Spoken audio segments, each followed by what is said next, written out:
Film की शुरुआत होती है बैरन से, एक बिल्कुल आम आदमी जिसे अचानक भारी रकम के साथ पकड़ लिया जाता है और सीधे एक हाई सिक्योरिटी जेल में डाल दिया जाता है। जेल के अंदर उसका सामना होता है उसके नए सेलमेट ऑटिस से, और ये कोई साधारण कैदी नहीं बल्कि ऐसा खतरनाक अपराधी है जो 3 बार जेल तोड़कर भाग चुका है। बैरन खुद को बेगुनाह बताता है, ऑटिस से एक अजीब सी गुजारिश करता है, मुझे यहाँ से भागना है, कल ठीक 3:30 बजे मुझे अपनी गर्लफ्रेंड से एक सीक्रेट जगह पर मिलना है। ऑटिस ये सुनकर जोर से हंस पड़ता है, तुम्हें लगता है मैं पागल हूँ, बिना किसी वजह के अपनी जान दांव पर लगा दूं? लेकिन तभी बैरन खेल पलट देता है। वह कहता है, अगर तुम मेरी मदद करोगे तो मैं तुम्हें $50,000 दूंगा। इतनी बड़ी रकम सुनकर ऑटिस भी कुछ पल के लिए चुप हो जाता है। अब सवाल ये नहीं था कि भागना है या नहीं, सवाल ये था कि एक आम आदमी के पास इतना पैसा आया कहाँ से। वह शक भरी नजरों से पूछता है, इस काम के बाद मुझे कितना मिलेगा? बैरन बिना झिझक जवाब देता है, पूरा पैसा तुम्हारा, मुझे सिर्फ अपनी गर्लफ्रेंड से मिलना है। ऑटिस हल्की सी मुस्कान देता है और कहता है, ठीक है, लेकिन पहले मुझे यकीन दिलाओ कि तुम सच बोल रहे हो। और बस यहीं से बैरन अपनी असली कहानी सुनाना शुरू करता है। एक ऐसी कहानी जो एक साधारण पोस्ट ऑफिस कर्मचारी से शुरू होती है, लेकिन आगे चलकर सब कुछ बदल देती है। वो जो भी कमाता था सब अपनी बीमार माँ की दवाइयों पर खर्च कर देता था। उसकी पूरी जिंदगी बस एक ही चीज के लिए थी, अपनी माँ को बचाना। लेकिन एक दिन सब कुछ बिगड़ जाता है। उसका बॉस उस पर गुस्सा हो जाता है क्योंकि बैरन ने 6 महीने से बाल नहीं कटवाए थे, और इसी छोटी सी वजह से उसे नौकरी से निकाल दिया जाता है। उसी दिन उसे एक चिट्ठी मिलती है जिसमें लिखा होता है कि उसकी माँ की दवाइयाँ फिर से महंगी हो गई हैं। बैरन घर जाता है, अपनी माँ का प्यार से ख्याल रखता है। वह उनकी दवाइयाँ उनकी फेवरेट मून पाई में छुपाकर उन्हें खिला देता है। फिर उदास होकर कहता है, माँ दवाइयाँ फिर महंगी हो गई हैं, लेकिन आप टेंशन मत लो, मैं कुछ न कुछ जरूर करूंगा। कुछ दिनों बाद वो नई नौकरी ढूंढने निकलता है, लेकिन हर जगह उसे ना ही सुनने को मिलता है। थक हार कर वो एक सुनसान पार्क में पहुंचता है, घास पर लेट जाता है और आसमान देखने लगता है। तभी अचानक एक कार आकर रुकती है और उसमें से एक अजीब सी लड़की बाहर निकलती है, गुलाबी बाल, रंग बिरंगे कपड़े। वो मजाक में कहती है, मुझे तो लगा तुम मर गए। फिर वो पूछती है, इस छोटे से शहर में कुछ मजेदार है भी या नहीं? बैरन उदासी में कहता है, कुछ खास नहीं। ये सुनकर लड़की वापस चली जाती है। बैरन और ज्यादा फ्रस्ट्रेट हो जाता है और झूले के पास जाकर अपना गुस्सा निकालने लगता है, लेकिन तभी वो लड़की वापस आ जाती है और बैरन को ऐसे गुस्सा निकालते देखकर वो उससे थोड़ा इम्प्रेस हो जाती है। बैरन हल्की मुस्कान के साथ कहता है, शहर छोटा है लेकिन यहाँ कुछ जगहें काफी खास हैं। एक वॉकिंग ट्रेल है जहाँ रात में अजीब सी आवाजें आती हैं, एक पुरानी बंद खदान है और एक छोटा सा आइसक्रीम शॉप भी। लड़की ये सब सुनकर मुस्कुराती है और कहती है, तो फिर क्या तुम मुझे ये पूरा शहर घुमाओगे? और अपना नाम बताती है, मार्मलेड। बैरन भी मुस्कुराकर अपना नाम बताता है और बस यहीं से एक नई कहानी शुरू हो जाती है। दोनों मार्मलेड की कार में बैठते हैं और निकल पड़ते हैं मस्ती करने। आइसक्रीम खाते हैं, एक दूसरे से मजाक करते हैं और धीरे धीरे अजनबी से दोस्त बन जाते हैं। शाम होते होते वो दोनों उस पुरानी खदान के किनारे पहुंचते हैं जहाँ माहौल थोड़ा शांत और गहरा हो जाता है। यही मार्मलेड अपनी सच्चाई बताती है कि उसकी माँ उसे छोड़कर किसी और के साथ चली गई थी और तब से उसने अपनी जिंदगी का ज्यादातर हिस्सा फोस्टर केयर में बिताया है। बैरन भी चुप नहीं रहता, वो अपनी सबसे बड़ी परेशानी शेयर करता है, अपनी माँ की बीमारी और दिन ब दिन बढ़ती दवाइयों की कीमत। वो दुखी होकर कहता है, ये कंपनियां इतनी लालची हो गई हैं कि जरूरतमंद लोगों से भी रहम नहीं करती। मार्मलेड उसकी बात ध्यान से सुनती है, फिर एक लाइन कहती है जो सब कुछ बदल देती है, अगर सिस्टम तुम्हारे लिए काम नहीं करता तो तुम्हें अपना सिस्टम बनाना पड़ेगा। उस रात मार्मलेड बैरन के साथ रुकने का फैसला करती है। बैरन उसे घर लेकर आता है और अपनी माँ अदा से मिलवाता है। अदा उसे अपना कमरा दे देती है और बैरन खुद सोफे पर सो जाता है। और यहीं से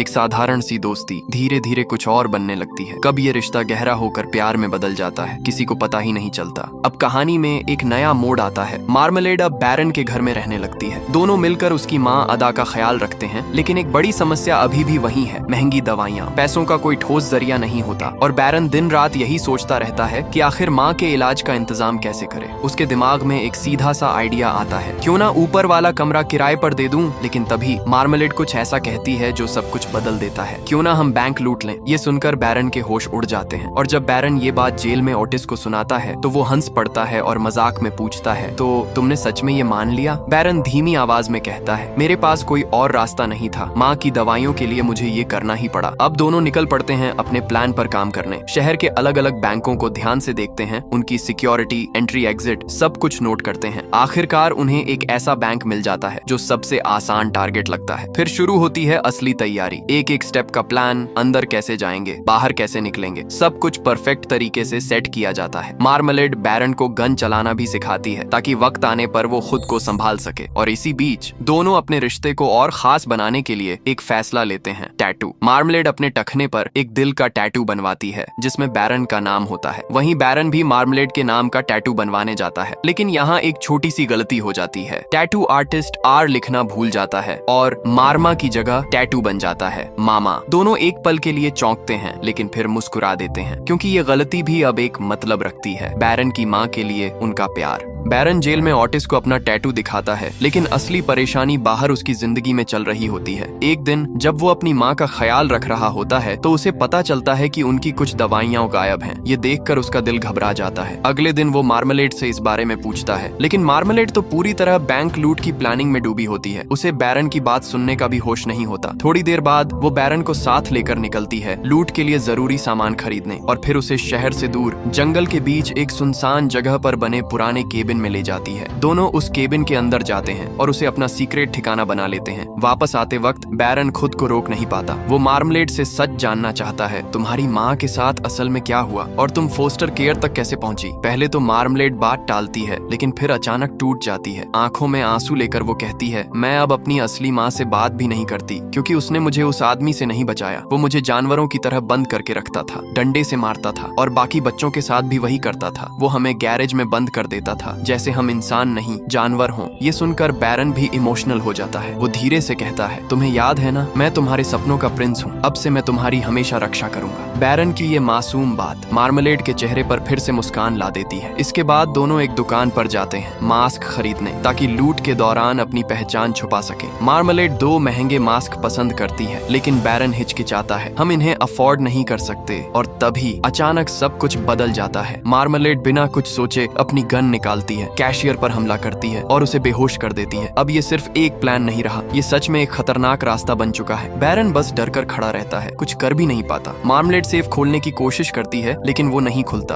और डर के मारे दोनों वहाँ से भाग जाते हैं। इस घटना के बाद बैरन को एहसास होता है कि वो गलत रास्ते पर जा रहा है। वो कहता है, मेरे पास बेसबॉल बैट्स का कलेक्शन है, हम उन्हें बेचकर पैसे कमा सकते हैं। लेकिन मार्मलेड फिर उसे समझाती है, हमें बस एक बार एक बड़ा काम करना है, पहली और आखिरी बार। उसके बाद हम अपनी पूरी जिंदगी अपने हिसाब से जी सकते हैं। उस रात दोनों अपने सपनों के बारे में बात करते हैं। धीरे धीरे माहौल इमोशनल से रोमांटिक होने लगता है, लेकिन तभी सब कुछ बदल जाता है। अचानक अदा को जोर जोर से खांसी आने लगती है। मार्मलेड तुरंत उठती है और कहती है, मैं देखती हूँ, वो अब मेरी भी माँ है। वो अंदर चली जाती है। कुछ ही सेकंड बाद एक जोरदार चीख गूंजती है। बैरन घबराकर अंदर दौड़ता है और जो वो देखता है उससे उसकी दुनिया खत्म हो जाती है। उसकी माँ अब इस दुनिया में नहीं रहती। मार्मलेड रोते हुए कहती है, मैं बस थोड़ी देर के लिए किचन गई थी और जब वापस आई तो अदा ऐसे ही पड़ी थी, मुझे कुछ समझ नहीं आया। जेल में बैठा बैरन ये सब याद करते करते टूट जाता है और रोते हुए कहता है, वो बस दवाइयों के दाम बढ़ाते गए और मेरी माँ मर गई। ये सुनकर ऑटिस भी चुप नहीं रह पाता। वो पहली बार अपना दर्द खोलता है, मेरी माँ भी पूरी जिंदगी बीमार रही और सच कहूँ मुझे ये भी नहीं पता वो जिंदा है या नहीं। बैरन हैरान होकर पूछता है, फिर तुमने उससे मिलना क्यों छोड़ दिया? ऑटिस गहरी सांस लेकर कहता है, वो जमैका के किंगस्टन में रहती है, मेरे बचपन के घर में, और हमारा रिश्ता बहुत पहले ही टूट चुका है। थोड़ी देर बाद दोनों को डाइनिंग हॉल में बुलाया जाता है, लेकिन वहाँ बैरन के लिए एक और मुसीबत इंतजार कर रही होती है। कुछ कैदी उसे घेर लेते हैं, उसका खाना छीन लेते हैं और हद तो तब हो जाती है जब वो उसका चेहरा जबरदस्ती प्लेट में धकेल देते हैं। एक कैदी उसे मारने के लिए आगे बढ़ता है, लेकिन तभी ऑटिस बीच में कूद पड़ता है। वो उस कैदी का गला पकड़ लेता है और पूरा हॉल हंगामे से गूंज उठता है। गार्ड्स तुरंत हालात संभाल लेते हैं, ऑटिस को पकड़कर एक अलग सेल में ले जाते हैं और यहीं सच्चाई सामने आती है। ऑटिस कोई आम कैदी नहीं बल्कि एक अंडरकवर FBI एजेंट है। उसे खास मिशन दिया गया था मार्मलेड को पकड़ना, क्योंकि एजेंसियों को पूरा शक है कि शहर की हर बड़ी बैंक लूट के पीछे वही लड़की है, वही जो हमेशा पिंक आउटफिट में नजर आती है। और इसी वजह से ऑटिस को जानबूझकर बैरन का सेलमेट बनाया गया था ताकि वो उससे मार्मलेड तक पहुंचने का रास्ता निकाल सके। तभी एक वार्डन आकर बताता है, बैरन के लिए फोन कॉल है। ये सुनते ही पूरी FBI टीम एक्टिव हो जाती है। कॉल ट्रैक होने लगती है। फोन पर बैरन कहता है, मैं जल्द ही बाहर आ जाऊंगा, फिर हम अपनी फेवरेट जगह पर मिलेंगे। बस यही वो पल था। ऑटिस और पूरी टीम समझ जाती है ये उनका गोल्डन चांस है। तुरंत एक प्लान बनता है। बैरन को जानबूझकर जेल से निकलने दिया जाएगा ताकि वो खुद उन्हें सीधे मार्मलेड तक ले जाए। कुछ देर बाद ऑटिस वापस सेल में आता है और कहता है, कहानी आगे बताओ। बैरन गहरी सांस लेकर आगे बोलता है, माँ की मौत के बाद मैं अपनी पुरानी पोस्ट ऑफिस की नौकरी वापस लेना चाहता था, लेकिन मार्मलेड ने उसे रोक दिया और फिर एक ऐसी खबर दी जिसने सब कुछ बदल दिया। वो प्रेग्नेंट थी, लेकिन इसके साथ ही उसने साफ कहा, अब हमें ये सब छोड़ना होगा ताकि हम अपने बच्चे को एक अच्छी जिंदगी दे सकें। उस पल दोनों के लिए ये सिर्फ प्यार नहीं रहा, अब ये जिम्मेदारी बन चुकी थी। दोनों साथ बैठकर एक छोटी सी प्रार्थना करते हैं अपने आने वाले कल के लिए। बैरन इमोशनल होकर कहता है, मैं तुम्हारे साथ अंदर नहीं जा पाऊंगा, लेकिन बाहर कार में तुम्हारा इंतजार करूंगा। और फिर बिना एक सेकंड गंवाए मार्मलेड अपना वही ऑनल पिंक सिग्नेचर आउटफिट पहन लेती है। अब कहानी अपने क्लाइमैक्स की तरफ बढ़ने लगती है। दोनों लूट के लिए पूरी तरह तैयार हो जाते हैं, बैंक के सामने पहुंचते हैं, मास्क पहनते हैं, लेकिन तभी बैरन की धड़कनें तेज हो जाती हैं। वो घबराने लगता है। मार्मलेड उसे शांत करती है, समझाती है और फिर अकेले ही मास्क पहनकर बैंक के अंदर चली जाती है। बाहर बैरन कार में बैठा होता है, इंजन ऑन, बस इशारे का इंतजार। कुछ ही पलों बाद दरवाजा खुलता है, मार्मलेड दौड़ती हुई बाहर आती है। लूट पूरी हो चुकी होती है। दोनों बिना वक्त गंवाए वहां से भागते हैं और सीधे अपने सीक्रेट केबिन पहुंच जाते हैं। जैसे ही वो अंदर पहुंचते हैं, मार्मलेड खुशी से पागल हो जाती है। वो सारे पैसे हवा में उछाल देती है, डांस करने लगती है, जश्न मनाने लगती है। लेकिन बैरन खुश नहीं होता। उसके चेहरे पर डर और बेचैनी साफ दिखती है। वो धीरे से कहता है, इतना पैसा हमें जरूरत से भी ज्यादा मिल गया है और तुम्हें ये सब इतना अच्छे से कैसे पता है? कुछ पल के लिए खामोशी छा जाती है। फिर मार्मलेड सच बताती है, मैं पहले भी कई बैंक लूट चुकी हूँ, लेकिन कभी इतना पैसा नहीं मिला। तुमसे मिलने से पहले मैंने सब छोड़ने का फैसला कर लिया था, लेकिन तुम्हारे साथ नई जिंदगी शुरू करने के लिए मैंने आखिरी बार ये किया। ये सुनते ही बैरन अंदर से टूट जाता है। वो कुछ कहे बिना चुपचाप दूसरे कमरे में चला जाता है। कमरे में सन्नाटा छा जाता है। फिर मार्मलेड उसके पास आती है और धीरे से कहती है, अब हम अकेले नहीं हैं, अब हम दुनिया के खिलाफ 3 लोग हैं, मैं, तुम और हमारा आने वाला बच्चा। आखिरकार बैरन मान जाता है। कुछ देर बाद मार्मलेड उससे कहती है, कार से मास्क ले आओ ताकि हम उसे जला दें और सारे सबूत मिटा दें। बैरन कार के पास जाता है, लेकिन जैसे ही वो मास्क निकालता है, उसे अपनी माँ की दवाई की एक बोतल मिलती है। वो सन्न रह जाता है। गुस्से में भरकर वो गन उठाता है, मार्मलेड के सामने पहुंचता है और चिल्लाकर पूछता है, तुमने ये दवाइयाँ क्यों छुपाई? मार्मलेड भी हैरान रह जाती है। वो समझाने की कोशिश करती है, मैंने ये दवाइयाँ इमरजेंसी के लिए रखी थी और बाद में गलती से कार में ही भूल गई। लेकिन बैरन अब उसकी बात मानने के लिए तैयार नहीं होता। तभी अचानक केबिन के बाहर पुलिस पहुंच जाती है। लाउडस्पीकर से आवाज आती है, तुरंत सरेंडर करो, बाहर आ जाओ वरना हम अंदर घुस जाएंगे। बैरन घबरा जाता है और कहता है, चलो सरेंडर कर देते हैं, माफी मांग लेंगे। लेकिन मार्मलेड मना कर देती है। वो कहती है, हम पैसे आधे आधे बांट लेते हैं और कल ठीक 3:30 बजे अपनी फेवरेट जगह पर मिलेंगे। बैरन भारी दिल से उसकी बात मान जाता है। जाने से पहले मार्मलेड आखिरी बार अपने प्यार का इजहार करती है, मैंने अपनी जिंदगी में सबसे ज्यादा तुमसे प्यार किया है। फिर वो आधे पैसे लेकर वहां से भाग जाती है और बैरन वहीं रुककर पुलिस के सामने सरेंडर कर देता है। यहीं से कहानी वापस उसी पल पर आ जाती है जब फिल्म की शुरुआत में बैरन को जेल में लाया गया था। अब पूरी कहानी सुनने के बाद ऑटिस बैरन पर भरोसा करने लगता है। वो उससे जेल से भागने में मदद मांगता है और मार्मलेड से मिलने की जगह पूछता है, लेकिन बैरन कहता है कि वो जगह सीक्रेट है। हालांकि वो ऑटिस को $250,000 देने का वादा करता है। अगले दिन एक गार्ड ऑटिस को सेल से बाहर निकालता है और उसे काम के लिए लॉन्ड्री रूम में भेज देता है। अब शुरू होता है असली गेम। ऑटिस चालाकी से एक लॉन्ड्री वर्कर का भेष बनाकर वापस सेल में आता है। वो बैरन को तौलियों और चादरों से भरी टोकरी में छुपाता है और धीरे धीरे उसे मेन गेट की तरफ ले जाने लगता है। सब कुछ प्लान के मुताबिक चल रहा होता है, लेकिन तभी एक गार्ड को शक हो जाता है। वो ऑटिस को रोकने की कोशिश करता है और उसी पल ऑटिस तेजी से बैरन को कार की चाबी थमा देता है और टोकरी को बाहर की तरफ धक्का दे देता है। अब सब कुछ सेकंड्स में होता है। गार्ड ऑटिस को पकड़ने में उलझ जाता है और बैरन वहां से निकल जाता है। जब तक बाकी FBI एजेंट्स पहुंचते हैं, बैरन पूरी तरह फरार हो चुका होता है। अब शुरू होती है पीछा करने की दौड़। ऑटिस अपनी टीम के साथ कार में बैठता है और बैरन के पीछे लग जाता है। सबसे पहले बैरन एक फूलों की दुकान पर रुकता है, फूल खरीदता है और सीधे कब्रिस्तान पहुंचता है। वहां वो अपनी माँ की कब्र पर फूल चढ़ाता है। ये एक ऐसा पल होता है जहां वो सब कुछ भूलकर सिर्फ बेटा बन जाता है। लेकिन टाइम बहुत कम है। इसके बाद बैरन सीधे एक आइसक्रीम शॉप पहुंचता है, वही जगह जहां उसे मार्मलेड से मिलना है। करीब 15 मिनट बाकी हैं। थोड़ी देर बाद वो अपनी कार लेकर वहां से निकलता है और ऑटिस की टीम उसका पीछा जारी रखती है। लेकिन अचानक बैरन की कार फिर से उसी आइसक्रीम शॉप के सामने दिखाई देती है। ऑटिस को लगता है अब वो बच नहीं सकता। पूरी टीम हथियार निकालकर कार को चारों तरफ से घेर लेती है। लेकिन जैसे ही दरवाजा खुलता है, सबके होश उड़ जाते हैं। कार के अंदर न बैरन होता है न मार्मलेड, सिर्फ एक आइसक्रीम शॉप का कर्मचारी बैठा होता है। तभी सच्चाई सामने आती है। बैरन ने बहुत चालाकी से अपनी कार उस कर्मचारी को दे दी और खुद चुपचाप सामने खड़ी एक पीली कार लेकर निकल गया। अब ऑटिस को समझ आ जाता है वो फिर से उसे चकमा दे गया है। वो तुरंत ऑर्डर देता है, पूरे शहर को सील कर दो, हर चेक पॉइंट पर सर्च करो। इधर बैरन अब जंगल के बीच बने अपने सीक्रेट केबिन में पहुंच चुका है और चिमनी के अंदर छुपा हुआ पैसों से भरा बैग बाहर निकालता है और यहीं पूरी कहानी उलट जाती है। उस पैसों से भरे बैग के साथ कुछ अखबार की कटिंग्स मिलती हैं हैं और उन्हें देखकर एक शॉकिंग बात सामने आती है। बैरन को शुरू से ही पता था कि ऑटिस एक अंडरकवर एजेंट है। उधर ऑटिस उस कब्र पर पहुंचता है जहां बैरन फूल चढ़ा कर गया था, लेकिन वहां पहुंचते ही वो रुक जाता है क्योंकि वो कब्र बैरन की माँ की है ही नहीं। वहां सिर्फ एक अजीब चीज मिलती है, एक अचार का जार जिस पर लिखा है मामा, ठीक वही शब्द जो बैरन के पैर के टैटू पर था।